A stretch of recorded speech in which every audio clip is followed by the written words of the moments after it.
മുൻഗാമികളായ പണ്ഡിതന്മാർ പറഞ്ഞതായി കാണാം, തഅദ്ദബു ഖബ്ല അൻ തതഅല്ലമു. നിങ്ങൾ ഇൽമു പഠിക്കുന്നതിന് മുൻപ് അദബാണ് പഠിക്കേണ്ടത്. അദബ് ഇല്ലാതെ ഒരാൾ ദീൻ പഠിച്ചാൽ ചിലപ്പോൾ അവനെ കൊണ്ട് ഉപകാരത്തെക്കാൾ കൂടുതൽ ഉപദ്രവമാണ് അവന് തന്നെയും അവന്റെ ചുറ്റുപാടുള്ള ആളുകൾക്കും ഉണ്ടാവുക.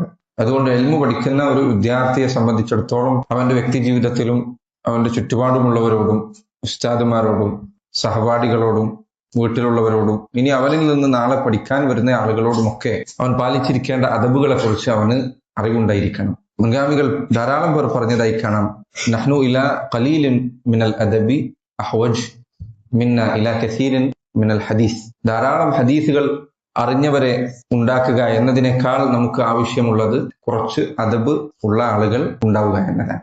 കുറെ ഹദീസ് പഠിച്ചിട്ടുണ്ട്, പക്ഷേ അദബ് തീരെയില്ല എങ്കിൽ അത് പലപ്പോഴും അവന് തന്നെയും അവന്റെ ചുറ്റുപാടുമുള്ളവർക്കും ഉപകരിക്കുകയില്ല. അതുകൊണ്ട് ദീൻ പഠിക്കാൻ പോകുന്ന കുട്ടികളെ അവരുടെ രക്ഷിതാക്കൾ, ഉമ്മമാരും ഉപ്പമാരും ഒക്കെ അവർ തങ്ങളുടെ മക്കളോട് പറഞ്ഞു വിടാറുണ്ടായിരുന്നു, നിങ്ങൾ ഉലമാക്കളെയും ഫുഖഹാക്കളെയും വിടാതെ പിന്തുടരുക.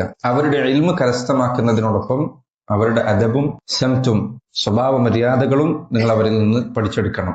ഇത് മുൻഗാമികളായ രക്ഷിതാക്കൾ മക്കളെ പറഞ്ഞേക്കുമ്പോൾ പഠിപ്പിക്കാറുണ്ടായിരുന്ന കാര്യമാണ്. ചെറിയ കുട്ടികളെ രക്ഷിതാക്കൾ അവരുടെ ചെറിയ പ്രായത്തിൽ അദബ് പഠിപ്പിക്കാൻ ശ്രദ്ധിക്കേണ്ടതുപോലെ ദീൻ പഠിക്കാൻ വന്നെത്തുന്ന കുട്ടികളെ അവരുടെ ആരംഭത്തിൽ അദബിന്റെ കാര്യം ശ്രദ്ധിച്ചു വളർത്തിക്കൊണ്ടുവരാൻ അവരെ പഠിപ്പിക്കുന്നവരും ശ്രദ്ധിക്കേണ്ടതുണ്ട്.